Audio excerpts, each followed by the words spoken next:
जानिए भगवान शिव क्यों कहलाए त्रिपुरारी। कार्तिक मास की पूर्णिमा को त्रिपुरारी पूर्णिमा भी कहते हैं। धर्म ग्रंथों के अनुसार इसी दिन भगवान शिव ने तारकाक्ष, कमलनक्ष और विद्युन्माली के त्रिपुरों का नाश किया था। त्रिपुरों का नाश करने के कारण ही भगवान शिव का नाम एक त्रिपुरारी भी प्रसिद्ध है। भगवान शिव ने कैसे किया त्रिपुरों का नाश, ये पूरी कथा इस प्रकार है। ब्रह्मा जी ने दिया था ये एक अनोखा वरदान। शिव पुराण के अनुसार दैत्य तारकासुर के 3 पुत्र थे, तारकाक्ष, कमलाक्ष व विद्युन्माली। जब भगवान शिव के पुत्र कार्तिक ने तारकासुर का वध कर दिया तो उसके पुत्रों को बहुत दुख हुआ। उन्होंने देवताओं से बदला लेने के लिए घोर तपस्या कर ब्रह्मा जी को प्रसन्न कर लिया। जब ब्रह्मा जी प्रकट हुए तो उन्होंने अमर होने का वरदान मांगा, लेकिन ब्रह्मा जी ने उन्हें इनके अलावा कोई दूसरा वरदान मांगने के लिए कहा। तब उन तीनों ने ब्रह्मा जी से कहा कि आप हमारे लिए 3 नगरों का निर्माण करवाइए। हम इन नगरों में बैठ के सारी पृथ्वी पर आकाश मार्ग से घूमते रहें। 1000 साल बाद हम एक जगह मिले। समय जब हमारे तीनों पूर्व मिलकर एक हो जाए तो जो देवता उन्हें एक ही बार से नष्ट कर सके वही हमारी मृत्यु का कारण हो।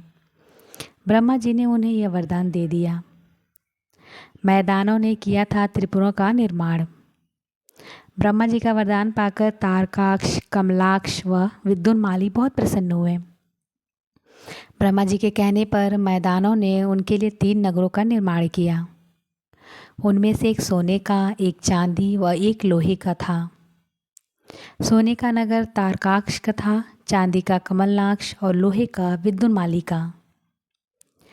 अपने पराक्रम से इन तीनों ने तीनों लोकों पर अधिकार कर लिया। इन दैत्यों से घबराकर इंद्र आदि सभी देवता भगवान शंकर के शरण में गए। देवताओं की बात सुनकर भगवान शिव त्रिपुरों का नाश करने के लिए तैयार हो गए। विश्वकर्मा ने भगवान शिव के लिए एक दिव्य रथ का निर्माण किया। ऐसे हुआ त्रिपुरों का नाश। सूर्य, चंद्रमा उसके पहिए बने, इंद्र, वरुण, यम और कुबेर आदि लोकपाल उस रथ के घोड़े बने। हिमालय धनुष बने, शेषनाग उनकी प्रत्यंचा, स्वयं भगवान विष्णु बाण तथा अग्निदेव उनकी नोक बने। उस दिव्य रथ पे सवार होके जब भगवान शिव त्रिपुरों का नाश करने के लिए चले तो दैत्यों में हाहाकार मच गया। दैत्यों और दाताओं में भयंकर युद्ध छिड़ गया। जैसे ही त्रिपुर एक सीध में आए, भगवान शिव ने दिव्य बाण चलाकर उसका नाश कर दिया। त्रिपुरों का नाश होते ही सभी देवता भगवान शिव की जय जयकार करने लगे। त्रिपुरों का अंत करने के लिए ही भगवान शिव को त्रिपुरारी भी कहते हैं।